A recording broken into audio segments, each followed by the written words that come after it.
like you said, we had Raid, recently. We also had, we have in store Bamshad Mobashir, who will be talking soon as well. And, we really are very indebted to people who are taking the time out to speak. Unfortunately, we can't bring you here at this time of the year. The last visit, I think, was a couple of years ago when you came to Bangalore. And we loved having you and Adrian here. But for now, I guess this is the medium of engagement. And so welcome to our webinar series. And I shall pass it on to you to start your talk. And would you like questions in the middle or at the end? How would you like to? Can be also in the middle. So, I'm basically explaining the whole pipeline, and there are several stages, and each stage requires some it's a topic. It's not really topic by itself, but please just interrupt me, and I'm happy to respond. And this talk will be very interactive, right? So yes. I have slides, but basically mostly I'll be showing demos, right?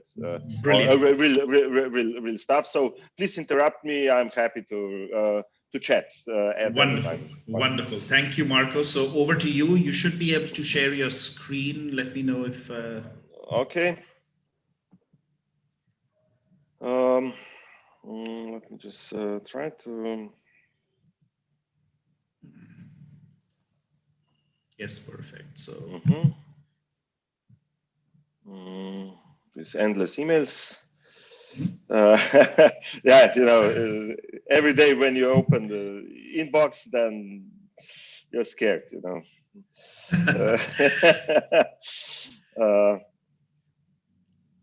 Okay, I have a couple of slides, or I have slides basically, but mostly I'll show things live, right? Great. Okay, over to you. Yeah. Okay. Thanks. Thanks, Sarah. Right. Thanks to everybody who's listening. So just a few words about myself. I'm Marko Grobelnik. I'm coming from Slovenia. This is in Europe, small country of 2 million, hardly noticeable for Indians, right? And we are, if you check on the map, so we are placed somewhere between Italy and Austria and Hungary, right? Which are also small countries by your standards, but so where I live is like maybe 2 hours from Venice and 3 hours from Vienna. So this is where we live, right? This is like on the eastern side of the Alps. Okay, so here we have the country is small, but we have fairly big national research institute. This is called Josef Stefan Institute. And I'm one of the co-heads of the Artificial Intelligence Lab. So we are like 50, 60 people in the lab. Among others, we have also, as part of the lab, UNESCO, the only UNESCO Research AI Institute, which we established this year. We have also a couple of companies. And one of the, research projects from 8 years ago turned into a fairly successful company, and this is I will be talking about today, and this is called Event Registry. So let me say a few words, few slides, and then I think you will basically understand what's the point, and I will mostly show live demos.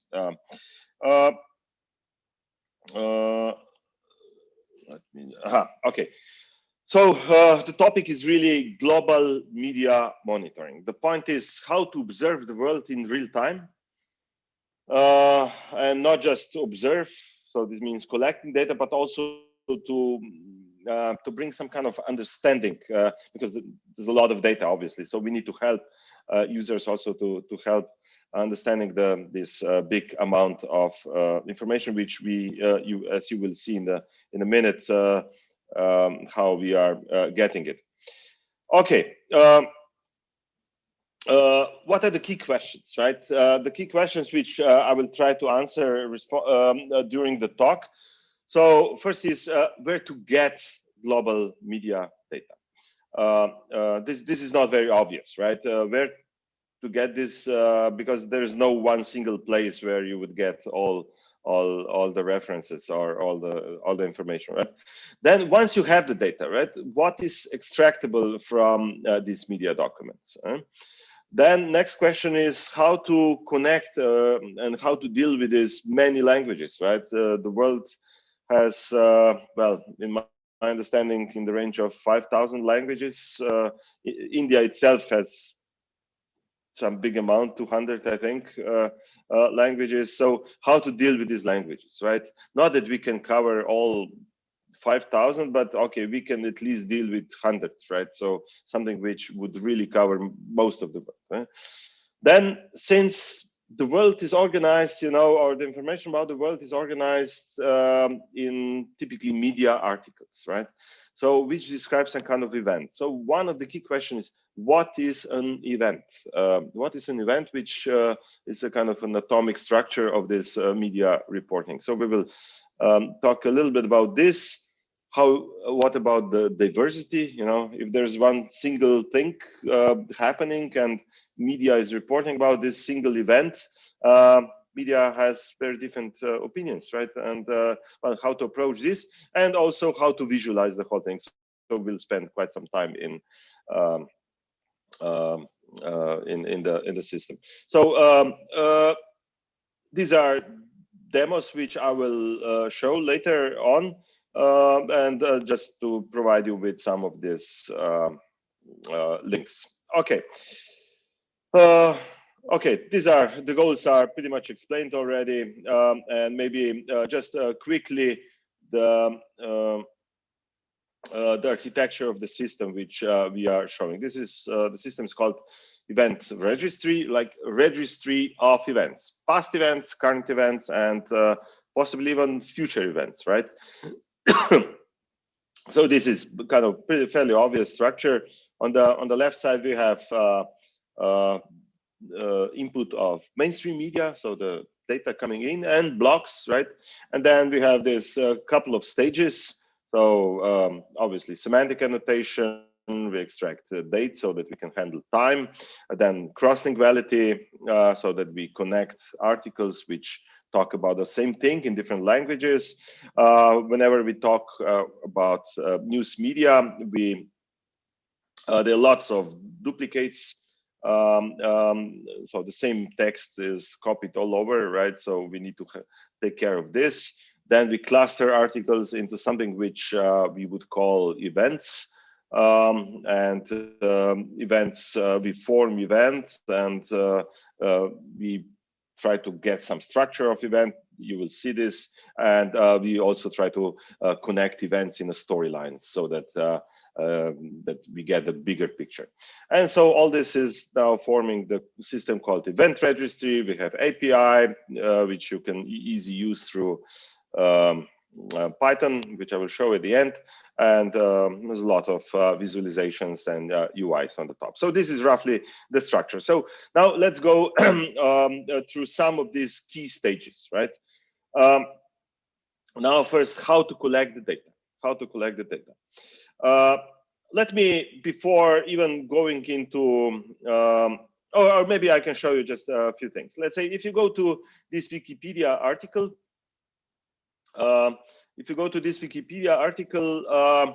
Wikipedia list of newspapers. Okay, you get continents. You select, for instance, one continent, Europe, right? Then you select Greece, right? Greece, and then you have list of newspapers in Greece, and then you select only Athens. Athens is the capital of Greece. We select only daily news, political newspapers in Athens, right? And we get that many of them. You see. So you see, just Athens, one capital of 5 million people, have that many political newspapers, daily political newspapers, right? And now, if we would check for each of these countries, we would get obviously a lot of these newspapers. Now, having a newspaper, any kind of, for instance, in this case, New York Times. Okay, we have New York Times, we have URL of this newspaper, and then most of you you are aware of this RSS, right? RSS is one sort of standardized way of how to collect information from media, where basically the publisher, in this case, let's say New York Times, would put in this sort of XML kind of structure list of fresh newspapers. Now, one question is where to get this RSS feed. Typically, you go on a homepage of the newspaper, and then we check on the main page, and then if this is not there, we check the second level pages, which are linked from the main pages, and we go even on the third level. Sometimes these RSS feeds appear on the third level. Okay, then we get RSS feeds. So this is like this. We get a list of newspaper, and then we get the newspaper, right? An article. Then we get an article. Now, article, again, it's not in a structured form. Every newspaper has a different form. This is one fairly non-trivial problem, how to extract the clean text out of it. But somehow we managed. It's a piece of code which works. So last year, one person from Google News came to me and said, well, you have one advantage over Google News, so that you have one piece of software which can extract from any kind of newspaper, while Google News is writing adapters for each newspaper, which is very time consuming. Anyway, so this is one feature, right? So just to give you an impression, so this is, for instance, Rio de Janeiro in Brazil. They have that many media outlets just in Rio, right? And okay, now let me start showing the real stuff. So altogether we have, okay, these numbers are now a little bit old. We have roughly 50,000 media outlets that we are monitoring in more or less real time. Real time means like in every few minutes, 5 minutes, up to maybe half an hour. So if a new article appears somewhere in the world, then we would get it typically in minutes, right? 5 minutes or maybe up to half an hour, but not much more, right? So per day, let me show now the real life how this looks like, right? So this is now the crawler. This is not something which users would generally see, but you will see how the information is coming in real time, right? So you see on the left side, you see how information articles are coming in, and here on the map you see roughly the location of the publisher mostly, right? Which we are getting. Typically, we would get like maybe 10 articles per second. Now, this is kind of nice, right? Now, each of these articles, now we need to, of course, clean. For instance, let me check this or whatever. Let's check maybe some Indian.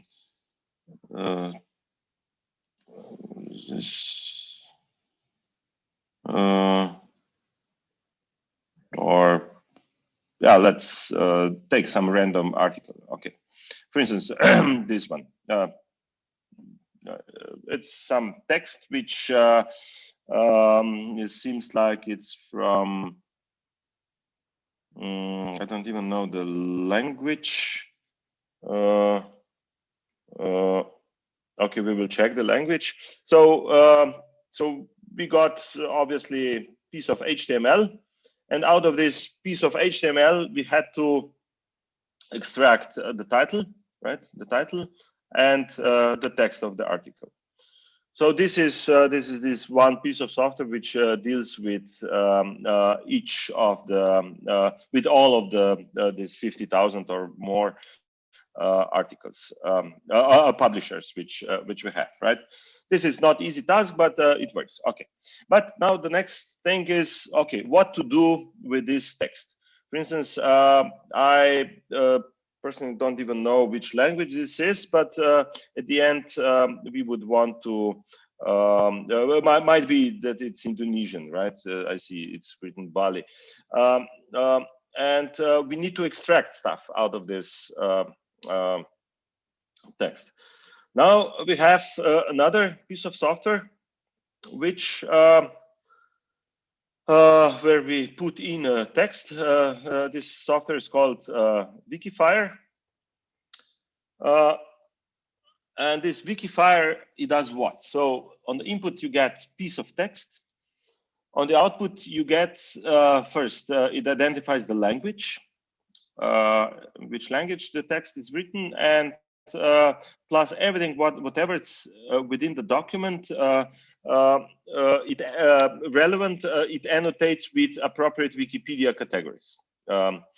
So that's why it's called Wikifier, right? So wikification as a verb is something where you annotate the text with appropriate Wikipedia categories. Okay, let me drop in this piece of text and let's see what the Wikifier will say. Okay. So you see the language was recognized as Indonesian. Okay, I was kind of right.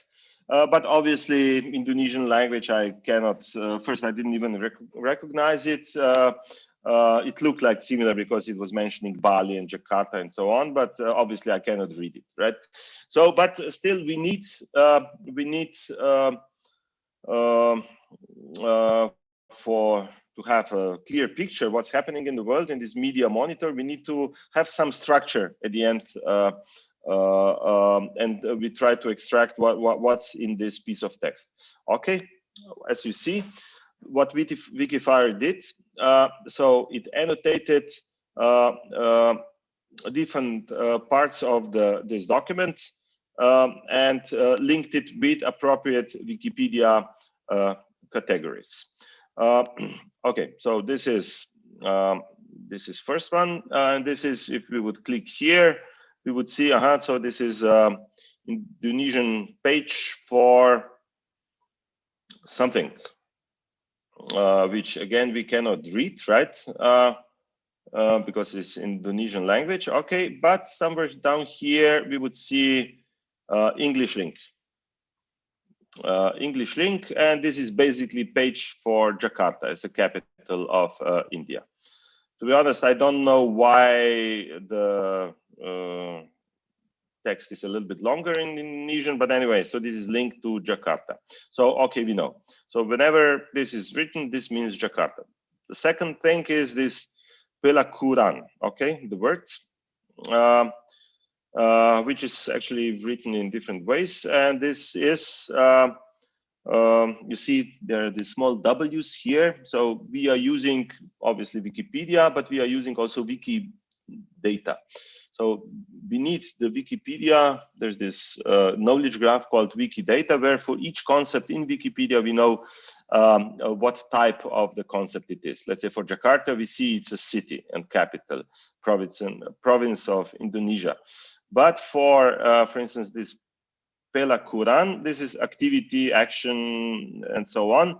And once we translate this into English, this means prostitution. Okay.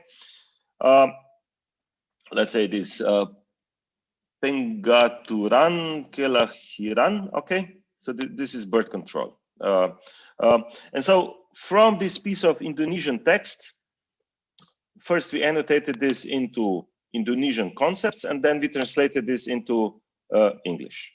So what we have now, we have this piece of text, which basically we didn't understand first, not even knowing the language. Now we have a nice vector of clean Wikipedia concepts. So this is now, suddenly this document can easily be comparable with other documents in other languages. Now, if we would take another document, let's say, Marko, sorry to interrupt. Please. W and the D. So W, you were saying, was the wiki graph that you were using, right? Is that the same as the DBpedia knowledge graph? Is that essentially what yeah. So we have W means Wikidata knowledge graph, which is started much later than DBpedia. DBpedia was done by my colleagues from Germany, so they started it many years ago now. But it was kind of growing slowly, right? Then after I don't know which year, another colleague of mine, Danny Vrandecic, also from this group of these DBpedians, started a startup, and he proposed basically to Google to finance this Wikidata knowledge graph, which is kind of like DBpedia, but it's integrated within Wikipedia. So, and initially, of course, it was smaller, but then now it's basically, this is much bigger, right? So if you deal with Wikipedia, deal with Wikidata, and this is kind of similar. It's also a crowdsourced approach, but much bigger, right? So small W means Wikidata. D means DBpedia in this case. Oh, okay. But mostly we use Wikidata, right? Okay, thank you.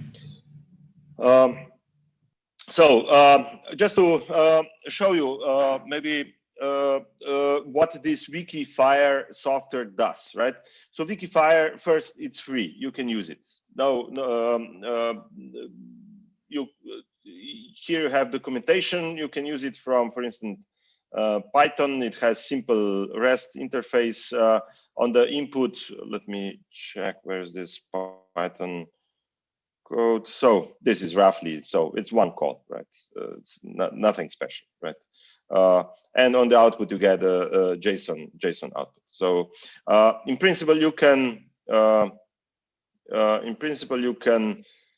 so this is just to show you that it's really easy to use it, right? In principle you can drop in any kind of text inside in any language you can imagine. Okay, it's not really any language. What we are using here, it's top 100 Wikipedia languages.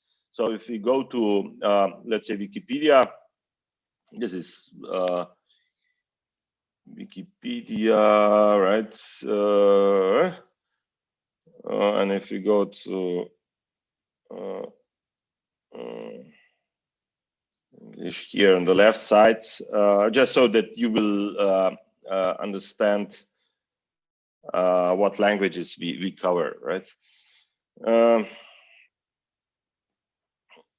Here's a table of Wikipedias and their size, right? So English one is far the biggest, 6 million. Then we have this Cebuano. Well, this is more like almost fake, I would say, right? So, but then above 1 million, there are like 18 of them, right? English, Swedish, German, French, Dutch, Russian, Italian, Spanish, Polish. Vara is also similar like Cebuano. I think these are some Malaysian languages where there's a group of people which are very excited, but there's no content behind, right? So this is the problem.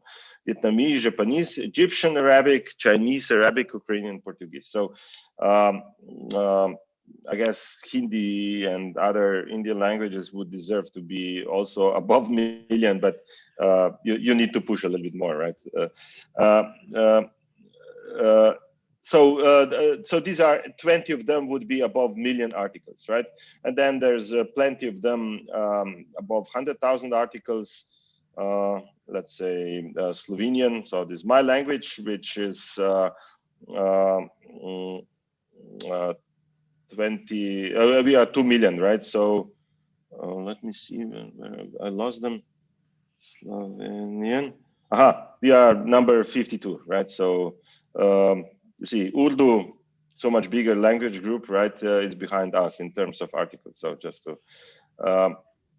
So was this your push, Marko? As you know, I know you were like the digital champion for the government. Did you kind of push for Slovenian? Actually, no. This is a group of roughly 20 enthusiasts. I know them, yeah, but I didn't do anything really. These are 20 people which are really, you know, making effort, nothing else, you know, and they came up to 170,000 articles in Slovenian Wikipedia. Yeah? And this is something which is there, right? So, and it's good to have, right? So, and it's Greeks, there are 10 million Greeks, right? So they have roughly in the same range, or well, Hindi is here. Hindi is right there, well, right? yeah. Yeah. We Well, only have 1 billion speakers, right? yeah. Yeah. If each school would provide, each school or each high school would provide only one page, I guess you could jump fairly fast, right? Yeah. Anyway, so these are top 100 Wikipedias we used for languages. You see, so there are languages which you probably never heard about. Lombard, so this is a small community on the north west of Italy, and many others, right? So these are top 100 Wikipedias, right? We used for Wikifire, and just to show you what Wikifire does, right? So you drop in piece of text, you do annotation. This is some random article from Syrian war, right?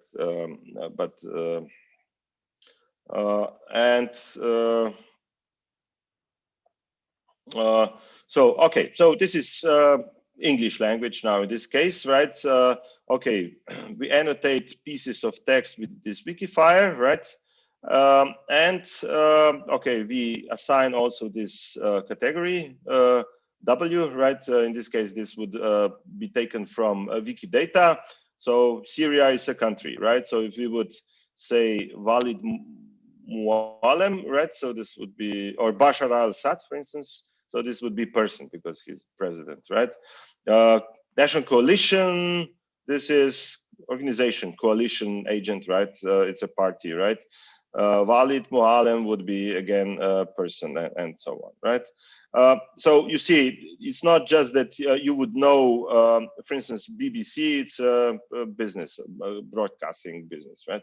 So Islamism would be political ideology and so on, right? So this is according to annotations from Wikidata. So it's not that everything is just annotated, but you get also typology of annotation. Okay, now what else this Wikifire does? For instance, over here in text, you would get Mr. Carey. Who is now this Mr. Carey, right? Mr. Carey is, you see, where does it occur? I think this is the, yeah. So if you see Carey in the text, according to Wikipedia, it can appear in like, it can be 50 or more options, right? So it can be Kerry GA, County Kerry, John Kerry, I don't know, Kerry Povis, Kerry von Erich, right? And many more Kerrys, Charles Kerry, and so on. Now, what Wikifire does, it does also disambiguation. Out of these many candidates, it tries to find the right Kerry, right? And in this case is John Kerry. Why is John Kerry? Because of the context in which it appears on two sides. The way how it appears in Wikipedia and the way how it appears in the article itself. So this is a ground for disambiguation, and this works, I must say, pretty well. So you can try with some of your texts easily, and you will see it works pretty well. The issue is that longer the text, better it is because it's more context. This is one thing, and the better bigger the Wikipedia is, better this annotation and disambiguation works. For small Wikipedias, yeah, there's simply not enough information. But for bigger ones, everything what's even above maybe a few 100,000, it's fairly good. Certainly, everything what's above 1 million, it's certainly very well. So English works well. Hindi would work, I guess, also pretty good, but not as good as English, right? Okay. So much about Wikifire. So Wikifire does not just annotation, but does also disambiguation, and basically transforms document in each of the texts, each of these 100 languages, into nice vector of English Wikipedia concepts. So this is now what we get out of this. We get that suddenly all the documents in these media. Most of the documents which we get from media get comparable between each other, right? And this is now prerequisite that we can do global media monitoring, so we can track information independent of the language. Okay. So Marko, any just question? very quickly, there's a question around the annotations that have been identified. So those are key phrases that have been automatically identified from the text, like, the Syrian National Coalition, or, the National Coalition for Syrian's Revolutionary and Opposition Forces. So for instance, so let's see. You see, this National Coalition for Syrian Revolutionary and Opposition Forces. Obviously, this is a long string, which it's not likely that it would appear in this form in the text, right? Now, okay, if we click here, we would get Wikipedia page, official Wikipedia page on that particular National Coalition for Syrian Revolutionary and Opposition Forces. Okay, good. But the way how this appears in the text, right? The way how it appears in a text is usually in different way, like Syrian National Coalition, National Coalition, just National Coalition, Syrian National Coalition, right? But this is how it appears in the text. Now, how do we know that National Coalition actually means National Coalition for Syrian Revolutionary and Opposition Forces, right?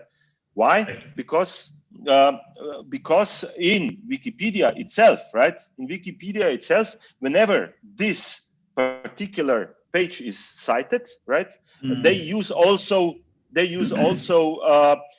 National Coalition as a possible reference text. So there are some other pages where they have National Coalition and they point to this particular page, right? So this is for us a signal that this National Coalition can be a candidate for this long National Coalition for Syrian Revolutionary and Opposition Forces, right? And so this is another function which I didn't mention. Yeah. So whenever we have official names of this, or John Kerry, for instance, right? John Kerry. So these are different ways how John Kerry is being referred to, right? Secretary of State John Kerry, just Kerry, Secretary of State John Kerry, and Kerry, right? So these are within the document, right? And but they all represent John Kerry at the end. So you see, Wikifire joins all these sort of synonyms, right? Synonyms for this concept. So this is what it does. This is another very strong feature of Wikifire. So if the question is where we get the synonyms we get from Wikipedia itself, because particular page is linked by many other pages and they use different namings, right? And this is where we get the synonyms.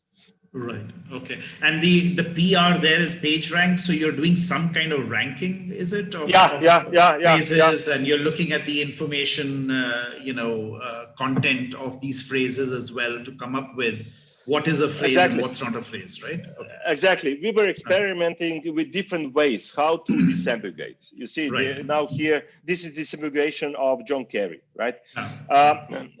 So we have disambiguation based on the content of Wikipedia page, based on the various things. But at the end, you can actually tune, if you're using API, you can tune this ranking in different ways. But at the end, what proved to be fastest and really working well is page rank. Now, page rank on what? Page rank on graph of Wikipedia. Okay. I see. Yeah. We are using the way how the concept of John Kerry is interlinked with other concepts from the document, and this provides us the signal, right? And this is the page rank, right? Okay. You see here, like John Kerry got 0099 as a score, right? The next one is Kerry GAA, which is I don't know, like 8 times less, right? Yeah. That's an Irish reference. Gilligan's. You know. Yeah, you were almost local, right? Yes. Absolutely. Yeah. You see, so this is so whenever why this is relevant, right? So we cannot afford, if we have a news feed like this, you know, where we get like 10 articles per second. So each article we see only once. There's no second time, you know, there's no time when we can go back and relabel or do whatever. Each article can be seen only once, and that's it. And now what else do we need to do with this article? First, okay, we take it, we clean it, we annotate it, and then we integrate it into this big knowledge graph of events, which I will show now. Okay, so much about Wikifire. If there's any question, we can also we'll take it later. Later. Yeah.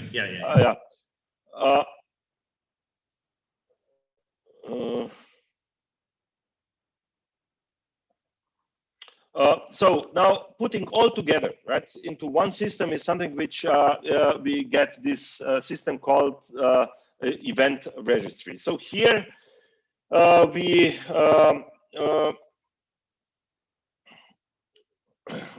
here now what we see here is already cleaned data. Now this is the real-time picture, right? So you see articles are coming in. They actually coming, as you saw, much faster, right? So this is just to show, right? So articles are coming in, and now each article can be, well, the first article describing one event, or one of the articles in the line, right? One articles of the line describing the same thing. And this is what we would call an event. So an event would be a group or cluster of articles which talk about pretty much the same thing. For instance, let's check this one. For instance, this is an event. So there's 615 articles we collected for this event already.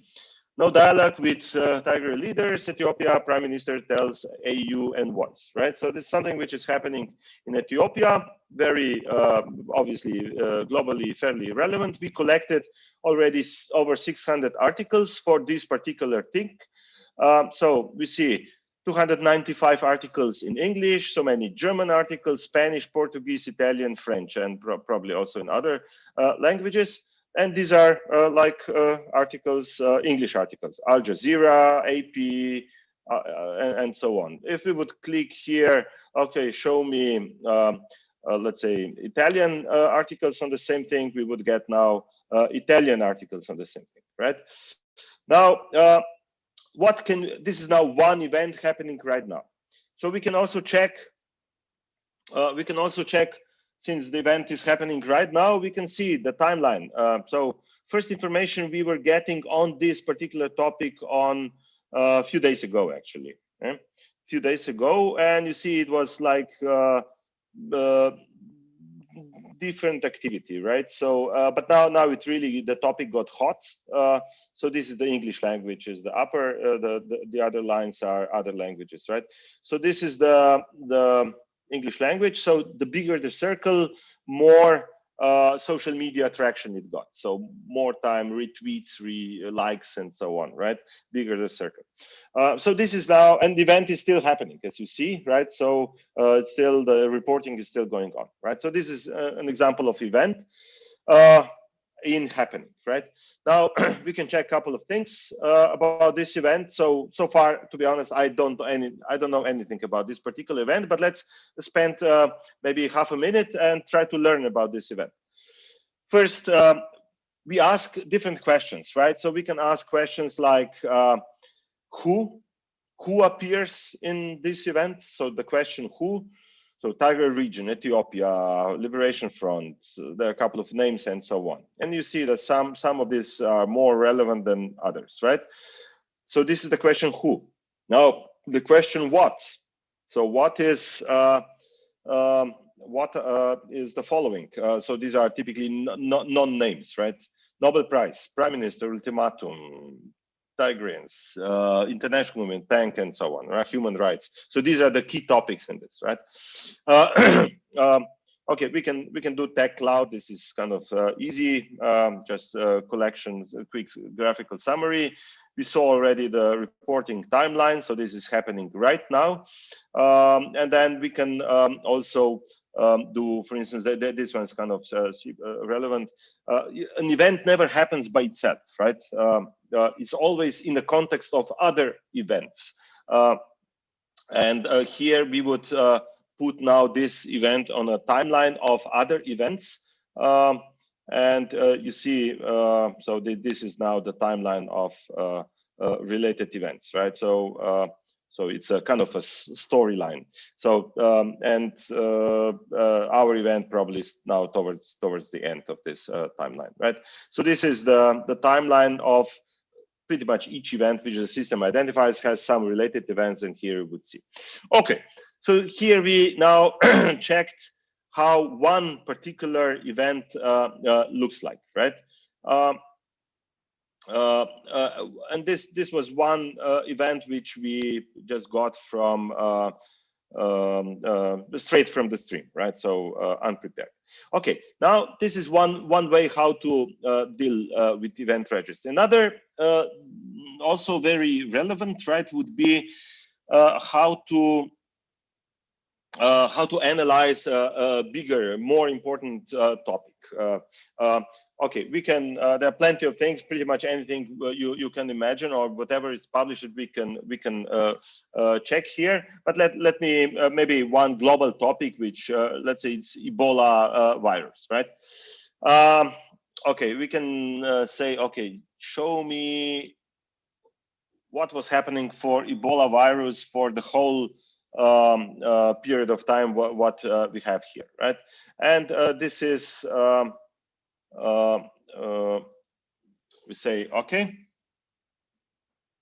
So the system says, okay, I have 614 articles on Ebola virus. Okay, good. Now these are articles, right? Now we would try to squeeze these 600,000 articles into events. So articles which talk about the same thing would be considered as the same topic, right? So the same event. So that's why we say events, right?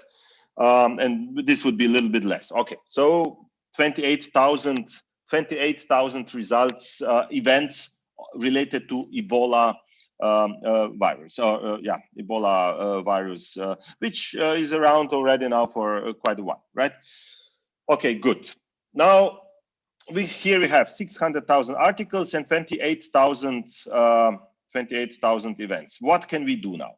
Again, we would like to ask different questions. Now we'll go through some of these questions. Again, we can ask the question who and the question what, right? So this is the question who. So who, whenever we talk about Ebola virus, who is involved? West Africa, United States, WHO, Africa, Liberia, obviously the places where Ebola virus was the most active, right? So this is the question who. The question what, right? Let's say if we don't know much about what Ebola virus, so what are the related topics? So it's virus, infection, epidemic, hospital, vaccine, and many other things. So these are the key concepts for what, right? So the question who, the question what. Okay. Now let's go tech cloud. Okay, we out of these 600,000 articles, we quickly construct one tech cloud. This is kind of easy. Okay, again, similar questions. Okay, it's fine. Now the question when, right? Now this is the question when. You see the peak of Ebola virus was in 2014, and so this was really the peak, right? And then you see it never really disappeared from media. And before 2014, it was basically nothing, right? So these were some early signs, the first informations which actually we managed even to get in news. So this was one very early article here, and then it was really outbreak, and then it went down, and it never really totally disappeared. Now in this year, it was mentioned more times because of coronavirus. But generally, you see, this was the question when, so the outbreak, right? Now the question where. where the events happen, right? So now what you will see now is the map of the world and where these events were happening.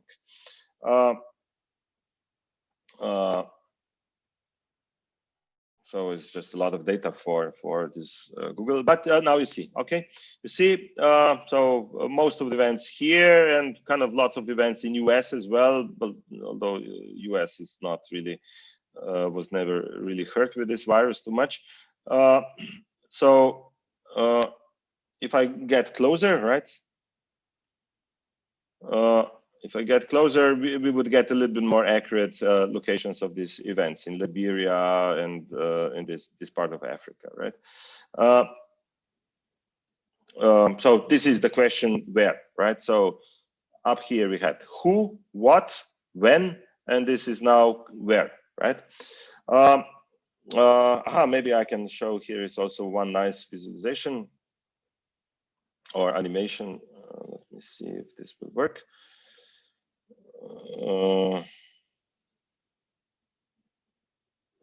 Okay, just a lot of data for a browser, so that's why it's handling.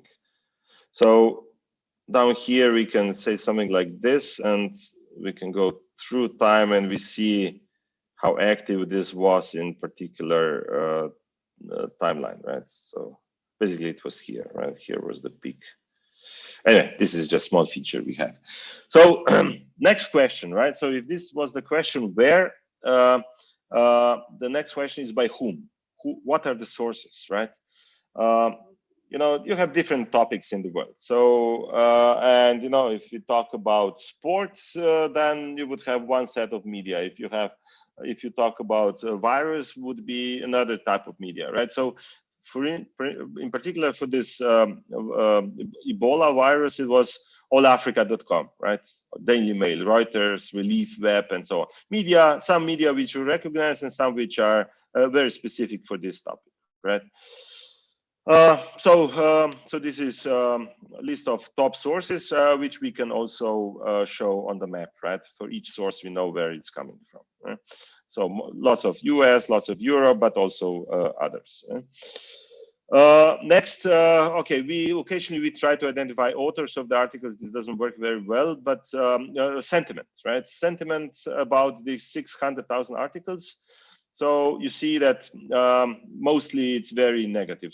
28% very negative sentiment, 52% negative sentiment, and only 10% neutral, and only few percent, 8% positive news. So Ebola is really bad topic.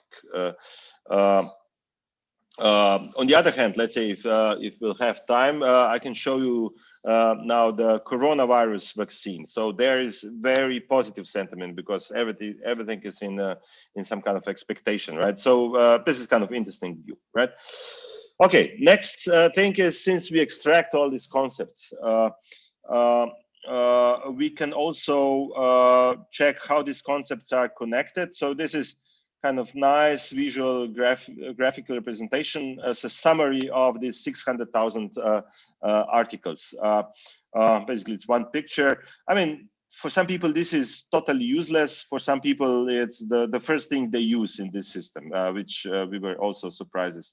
We thought, well, let's make it just for fun. But then some of the users, paying users, actually are using this a lot. So here you see how certain things are connected, right, between each other. So, but not to lose time here, let me show just two more things, and then maybe we can go into discussion, right? In the same way as I showed before, the timeline, right, when this epidemic on Ebola was active, right, we can also check the structure of the trend, right? So what constituted the trend, right? So if somebody will ask how this was done, this visualization, we were using D3. So this is a question which often appears. D3.js, right? So this is the structure of the trend. So this is the period in 2014 when the epidemics was high. And this is the structure, what constituted the trend. We can also put maybe some other related concept. Now I put Madrid, and you see, Madrid was also relevant. And in this period, you see, this was up here, right? But if we would put back then a topic like maybe India, probably it wouldn't appear anywhere, because in India you were not hurt by Ebola, right? Yeah, it's very tiny piece of trend here on the top, right? Or Donald Trump. Well, he was Donald Trump. He was known, but he was not relevant in media back then. But maybe he will appear, right? Probably not, right? Anyway, this is more like as a joke. Okay, so this is the structure of the trend. So we can investigate this also this way. And the last thing is, now we have, you remember, we have 600,000 articles for Ebola. Compressed into 28,000 events. Now, all these articles and events are not talking about the same thing, right? So they're talking about various aspects of Ebola. Right? For instance, so here, what we have here, we categorize these 28,000 events into taxonomy. If you're asking what taxonomy, it's open directory, or DMOS, right? How it's called, which is kind of used to be global taxonomy of the web, right? So, for instance, so here on top level we have health, society, business, computer science, recreation. So this is the top level, right? Now, 46% of all these Ebola articles belong to health topics, right? If you go in a little bit more, condition diseases 13% and infectious diseases 10%, right? This is the most obvious topic for Ebola articles, right? If we would go public health and safety, disease control, prevention. So these are different topics, right? Then education, health, education, patient education, and so on. But these are all health, right? On the other side, I mean, Ebola is a very broad topic. We have also business topics related to Ebola, right? So if we go here, investing and stocks and bonds, here we would have reports, articles on trading, business, or financial stocks and bonds, right? Which relate to Ebola. Now, if we click here, we say display, and we get them, right? For instance, Asian shares up following US stocks, and probably somewhere in this event, it's also mentioned Ebola, right? And hazmat suit stock up 50% on Ebola fears, for instance, and so on. So these are business news related to Ebola, right? So in that sense, you can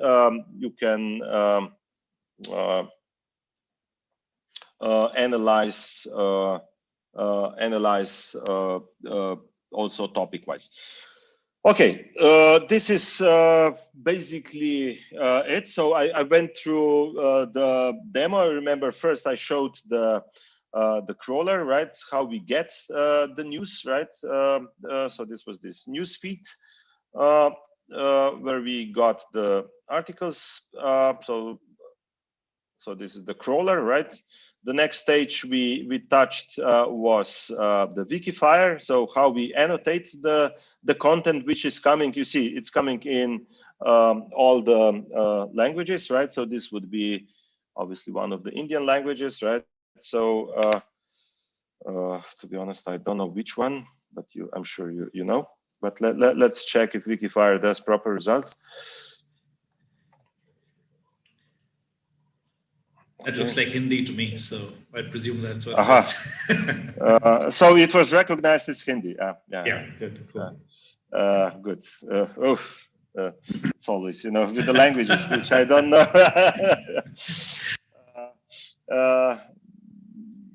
Madhya Pradesh, right? It's the state of India, and this was recognized as in the text and so on. But here you see the effect of a small Wikipedia, right?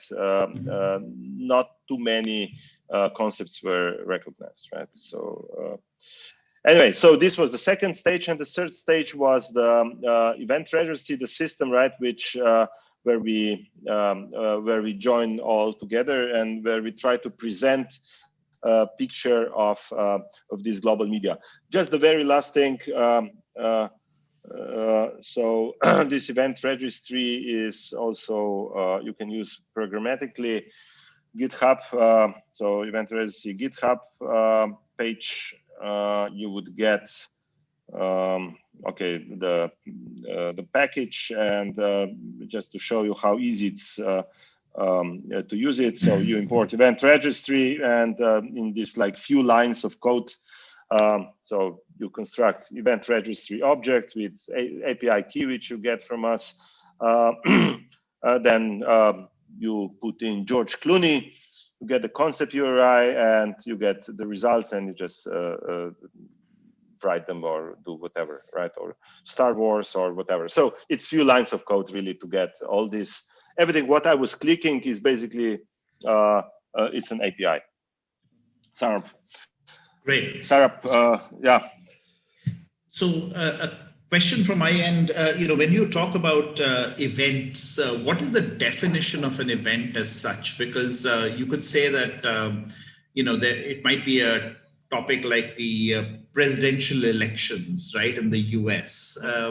And then, you could get more granular by saying it's the 2020 presidential elections. So are you, with Ebola, for example, the actual Ebola event as such happened, like you said, in 2014, but now we are getting mentions of it more because of COVID, right? And so if we just look for all articles, we would end up with, seeing US being a big place where Ebola was mentioned, but that was more to do with probably its relationship or co-mentions with COVID, right? So how do we actually separate those out?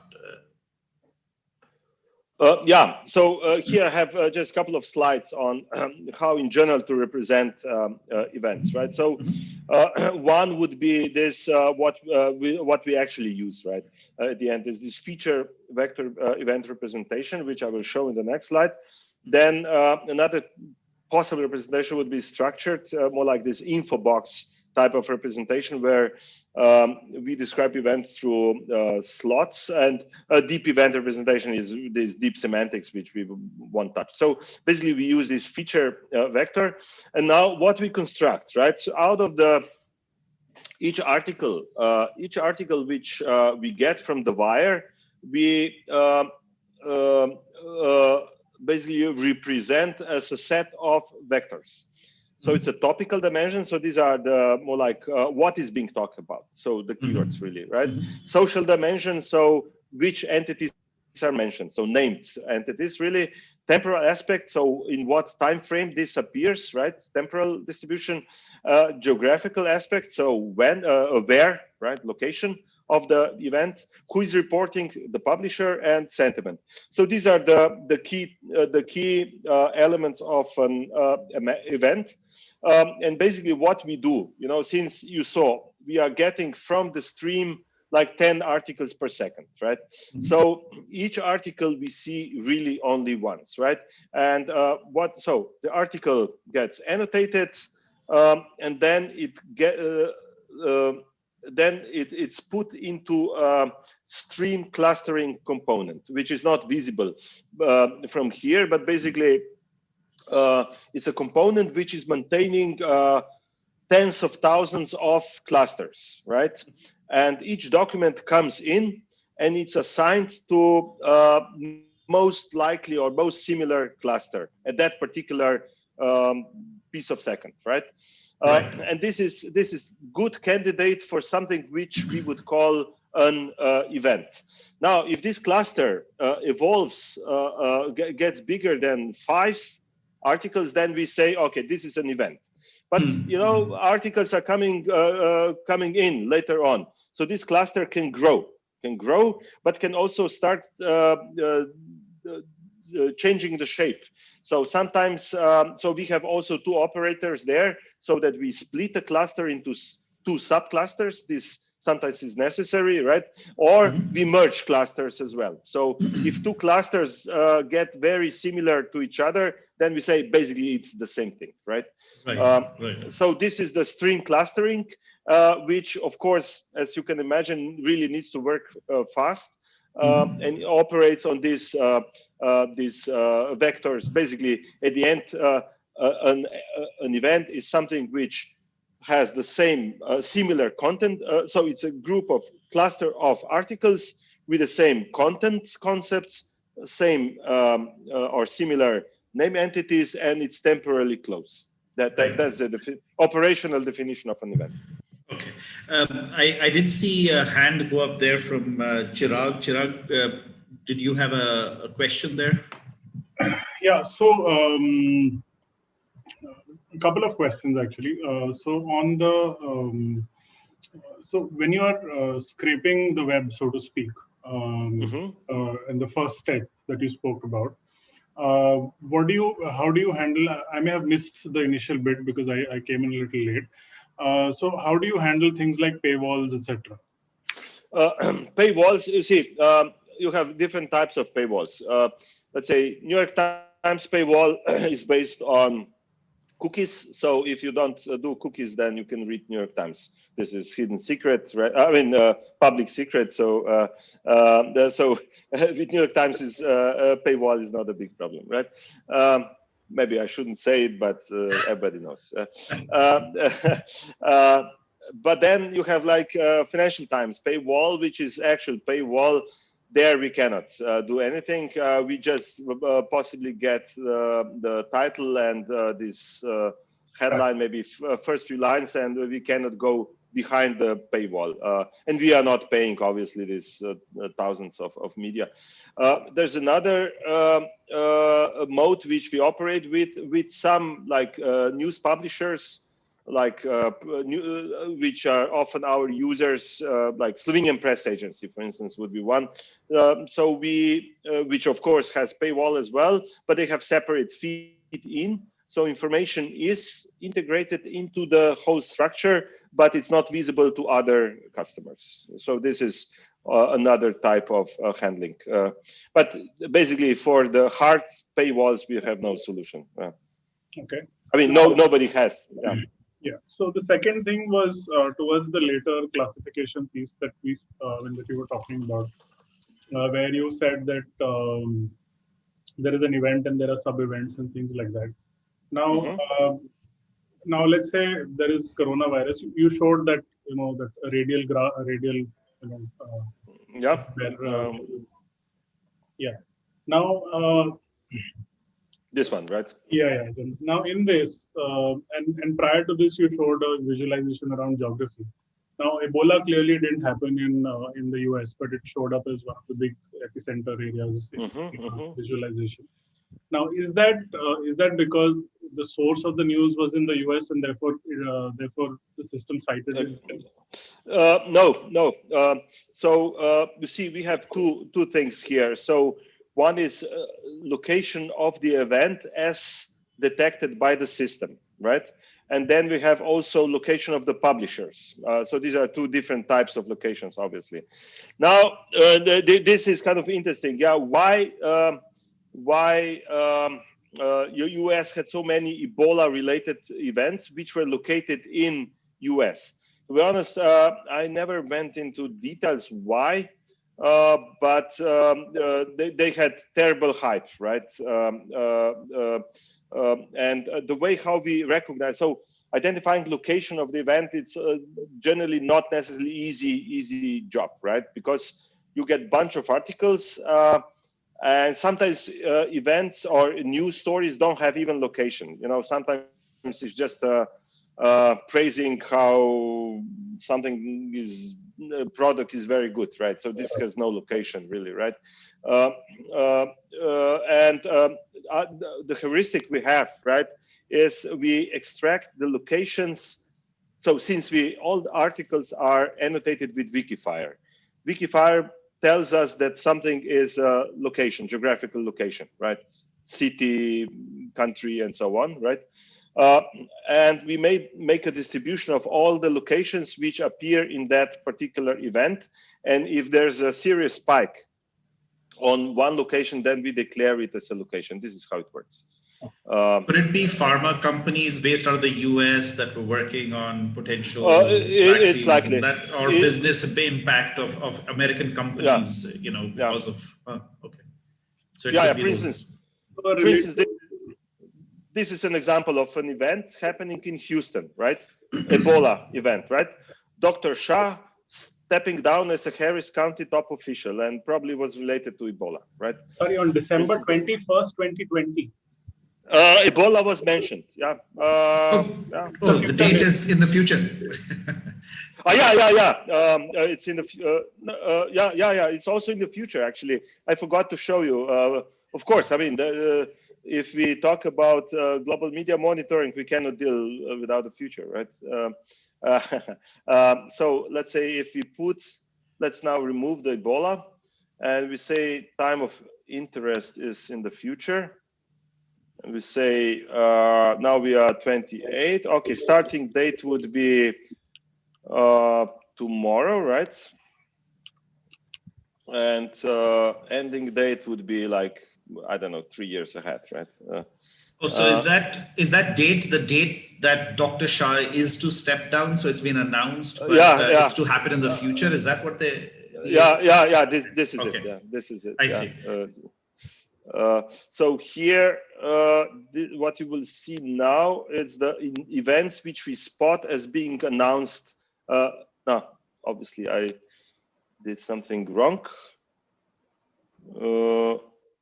Today we are. Yeah, you taken October, right? You should take November 11. Oh, yeah, of course. Good point.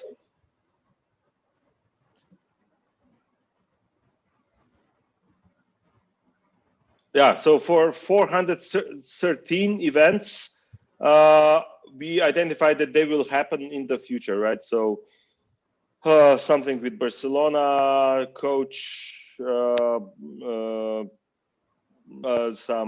these are probably 2 boxers, the way how they look, right? Nothing else. I'm sure they cannot do anything else in their lives anyway. So you have, then you would get elections, Christmas obviously will happen in the future, product launches and so on, or ATP Cup cancelled, right, in January, and so on. So this is also, we can sneak a little bit into the future, right? Okay. So you mentioned, towards the end, you mentioned Wikifire.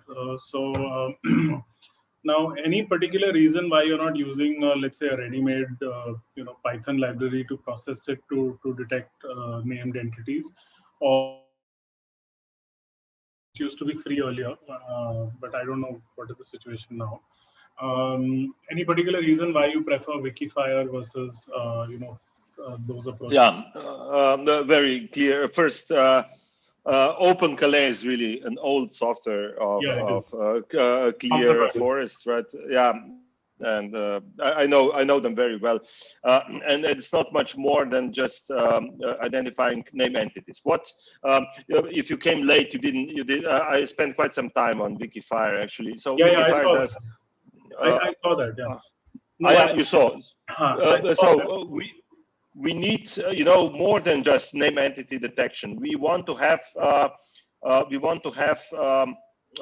disambiguation as well, right? So if one concept is being mentioned in different surface forms, right? We want to know this is the same thing, right? So I was showing this example here in this this English document about Syrian war, where John Kerry appears like in different forms, right? And the system identifies John Kerry as the same thing, right? So, for instance, here you would see that John Kerry appears as in different forms, right? So as Secretary of State John Kerry, just Kerry, we know it's always the same concept with ID in Wikipedia. This is one thing. So these are synonyms, and the second thing is if we say Kerry, John Kerry, which Kerry is this out of the multiple concepts which all carry the name Kerry, right? We know we need to decide which one is the right one, right? So disambiguation and there is synonyms, right? So Clear4 is really an old product. Wikifire, by the way, is ours. This is also one reason why we use it. If it's your own software, you can deal with it. Yeah, and we go beyond name entities.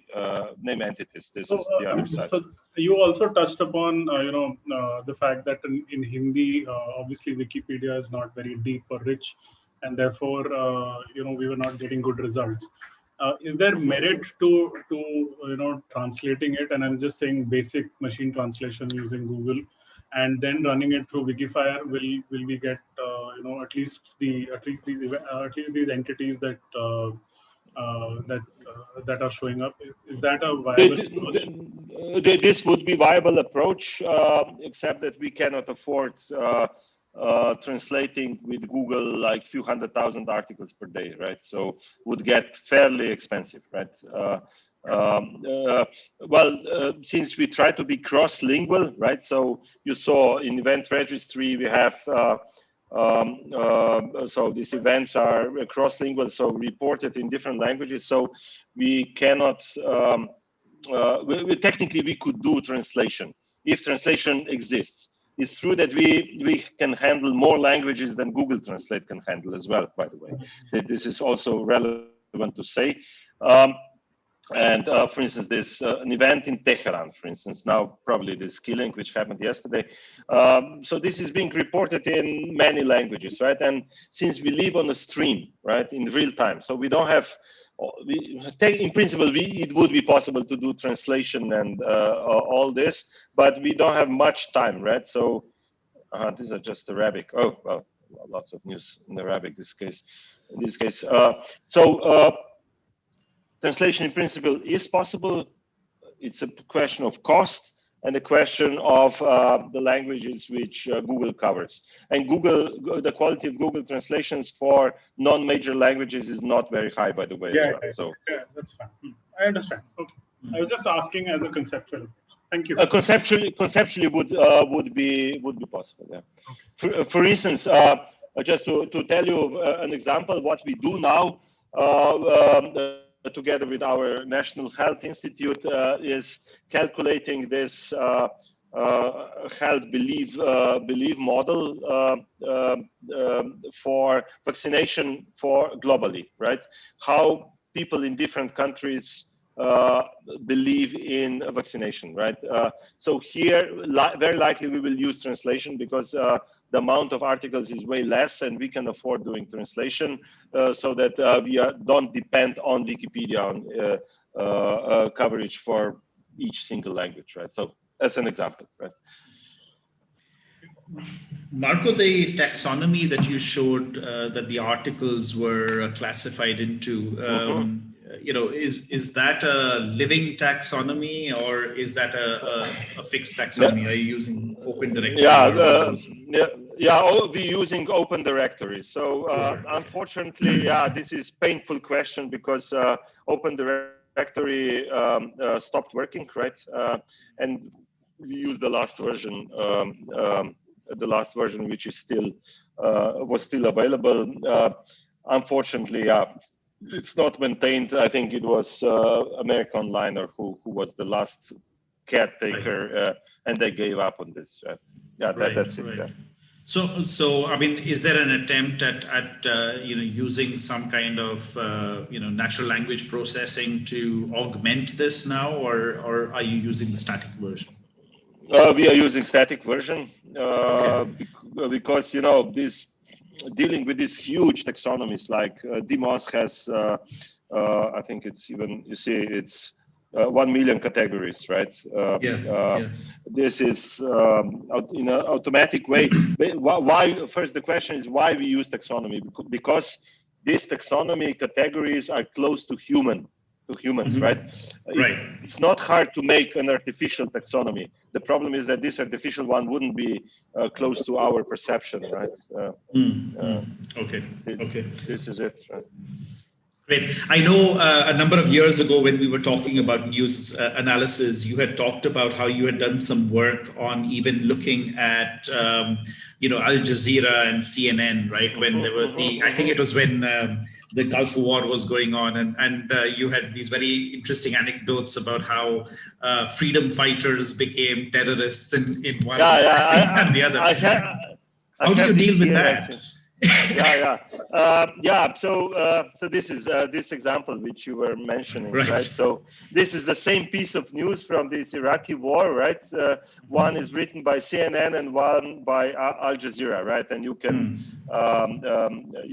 guess which one's which, right? British murderers are obviously not sure, but I mean, even if you look now at in fact these days, if you look at CNN, Fox, right, I mean, you would think you're living in two different planets, right? So how do you reconcile those as the same event, right? It just seems like we are living in different worlds.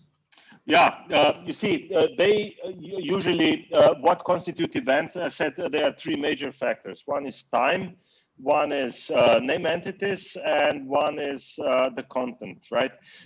So time and the content, time and name entities are usually the same, independent of reporting bias. The content part is mostly the same, except some of the important keywords. So this is exactly the slide at which I think you were referring to. So here we had 300 aligned articles, one from CNN, one from Al Jazeera, for 300 events in Iraqi war, right? And then we made just simple SVM classifier to show which are the most discriminative keywords to classify an article into CNN or in Al Jazeera. And you see CNN, so if you saw the word insurgent, then it was clear it's CNN, or they were using words like militant, suicide, terrorists, right? Alleged. While Al Jazeera was using for the same things, rebels, fighters, resistance, occupation, and so on, which CNN obviously would never use, right? There's a case to do a story or an academic paper on media bias here. I mean, it'll be a fairly interesting demonstration of event registry's capabilities. Right. Oh yeah. Sure. So each event you see, which we have, so we did a little bit more, but not much more. Just, I mean, was lots of other stuff to work on. So we have basically events, right, which you saw before, and each event is basically set of articles of the same. Let's say, let's pick one random event now. This is some Italian thing. And here we have, these are only Italian. Okay, but these are already just 22 Italian articles. Okay, it's football. Okay, not the most important things in the world, right? Except for Italians. Of course. So something which would have typically Mike Tyson. Okay, maybe again not the most. It's amazingly a lot of things which are sports, right? Easy topics, right? So here just Japanese. Okay, it doesn't matter. But again, this is Maradona. Yeah, I mean, whatever you click, it's football. But you see, this is Japanese reporting, and the event was identified as Naples, right? Although he didn't die in Naples, right? But Naples was mentioned so many times in these articles because he was playing in Naples for many years, right? So my point is just here you have different articles talking about the same thing with different perspectives, right? And this obviously can be pretty good platform to analyze the bias, reporting bias. This is probably a good case for even writing a language translation from CNN to Al Jazeera, or Al Jazeera back to CNN, or even CNN to Fox for that matter. One question, of course, that I'm sure you get all the time, Marko, when you talk about the event registry is fake news and bias within news, right? So, I mean, has there been some work on trying to identify what is fake news here, or is that something that you haven't touched on?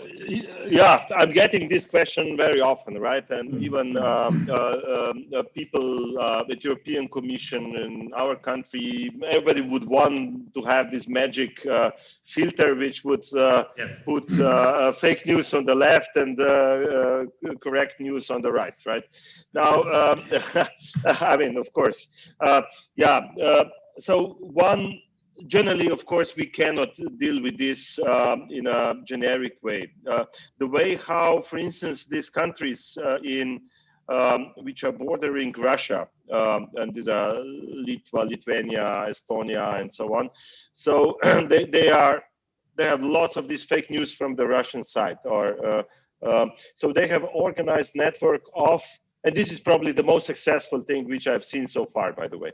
They have organized network of journalists which report immediately when they detect something which is suspicious, right?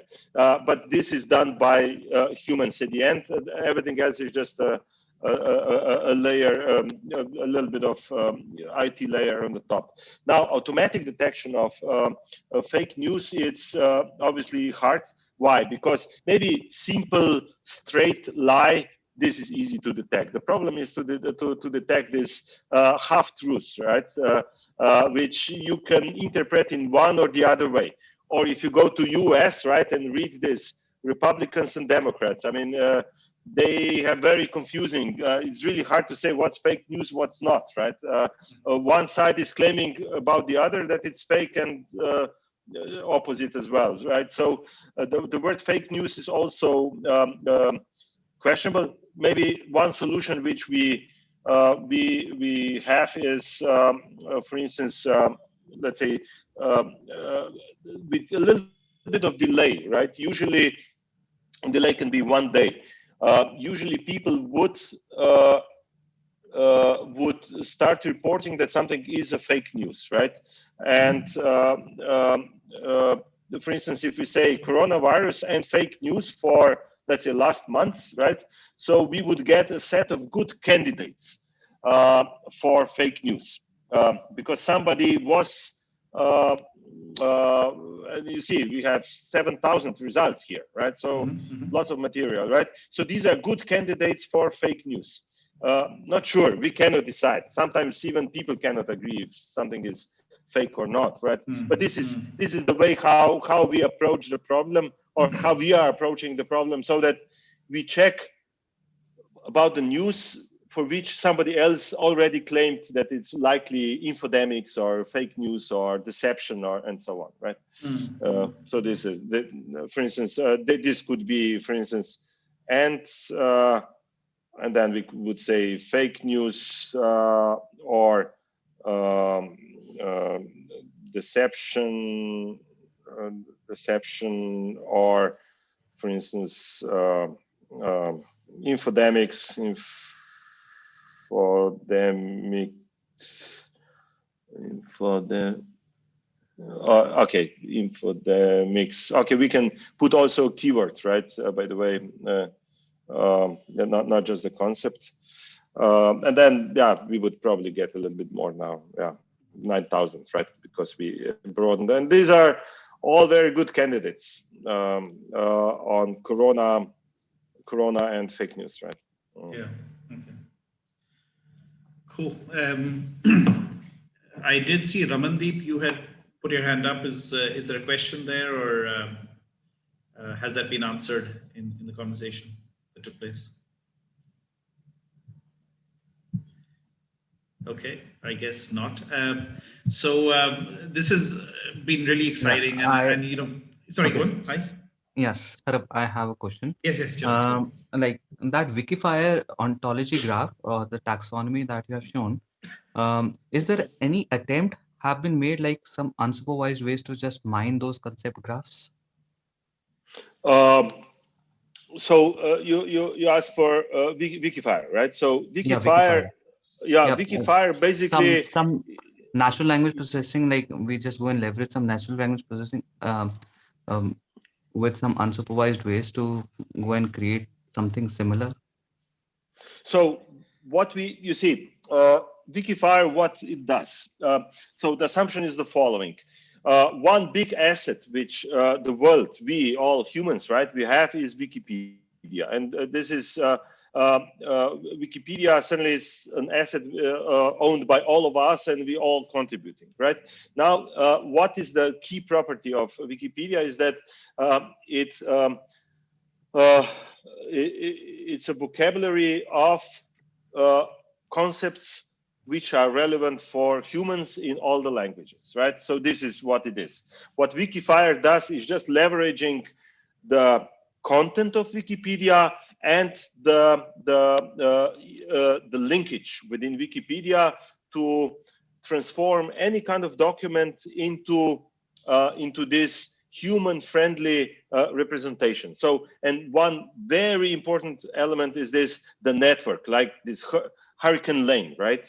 Which, to be honest, I don't know which one of these many, right? The context of Hurricane Lane. Okay, we have some content. Natural language would provide you with the keywords and some topic. Topic vector, or how it's called. I mean, every few words.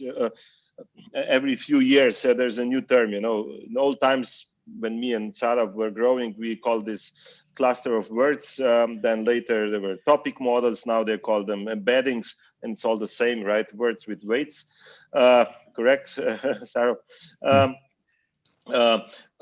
So what we did here is that we are leveraging in Wikifire mostly the network structure of the pages. We tried to use the content, but the content somehow proved not to be very efficient. The network structure, how the pages are interconnected. So this provides us then with this power that we can do fairly good disambiguation. So not sure if did I answer.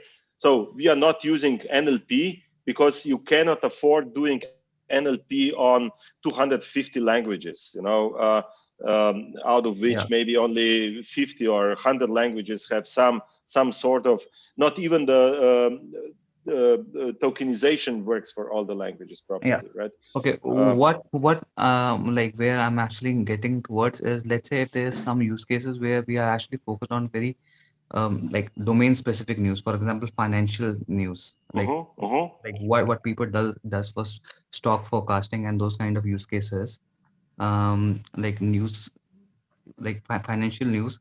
At that point, like I'm not sure whether there are like certain services like Wikifire for those kind of like domain specific use cases. Yeah. Obviously, one limitation of Wikifire is that it relies on Wikipedia vocabulary, which is, by the way, very big. It's hardly, especially, it's very good on the technical vocabulary, right? Technical terminology. So everything what you can imagine from computer science, from chemistry, from physics, everything is in there, right? Now, but you ask for financial vocabulary. Lots of this financial vocabulary is in there as well, but not necessarily everything, right? So not all the names of the companies which you would be interested in are in there, right? And so on. So what to do? Wikifire has a mechanism to extend the vocabulary. So if you get a vocabulary from somewhere else, let's say, a good example would be names of the companies. You know, if you go to, I don't know, Dan and Bradstreet, for instance, they have like almost 300 million names of companies from all over the world, right? Obviously, this is not the case. Wikipedia cannot have all of them, right? Or if you have very specific terminology related to one domain, maybe finance is not the best case because I think it's well covered. You can always extend Wikifire with this extra vocabulary, and Wikifire would use this extra vocabulary on the top of Wikipedia as well. So this is a short answer, right? So I guess the suggestion is that you'll have to go and build your own. I mean, there are obviously holes in the knowledge graph that's here, and either you curate it yourself or you use some kind of manual tagging along with some predefined models that you can create if you're specifically looking at English, and maybe do some named entity extraction relationship. But there's one advantage of using Wikipedia. Wikipedia vocabulary is changing every day. If you go to these wiki dumps, right, this is this address, you get every hour, pretty much you get updates, or you get real-time updates for every new concept which appears, or it's getting deleted or changed or rerouted or whatever, right? So I'm not aware of any other vocabulary which has this real-time. It's dynamic, but well, the world is even bigger than Wikipedia, we cannot say, right? Yes.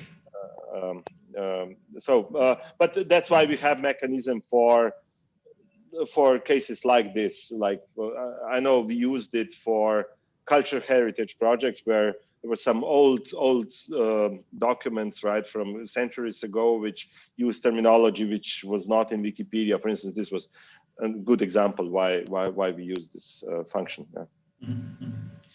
Okay, Marko, thank you so much. I know we've kept you longer than I had promised, so apologies for that, but it is obviously showing the interest in the topic, and thank you for doing a great presentation.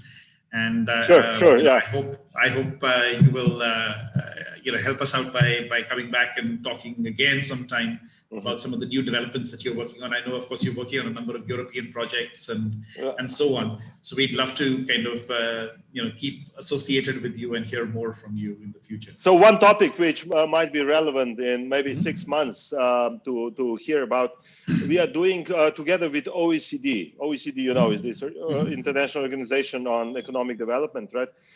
Together with OECD, we are doing digital twin of artificial intelligence. So the point is how to track an idea or innovation from early on, from inception, when on a small workshop somewhere, right, up to the academic space, how ideas transition into a space of companies, companies get investments, and observe this idea up to its realization. So this is maybe a topic which might be of very interest interesting for you to listen. No, absolutely. So we look forward to having you back in 6 months then. Okay, as promised. All right. Take care. And thank you so much, Marko. Yeah. Thank you. Okay, Sarah, thanks for the invitation. Bye. Goodbye.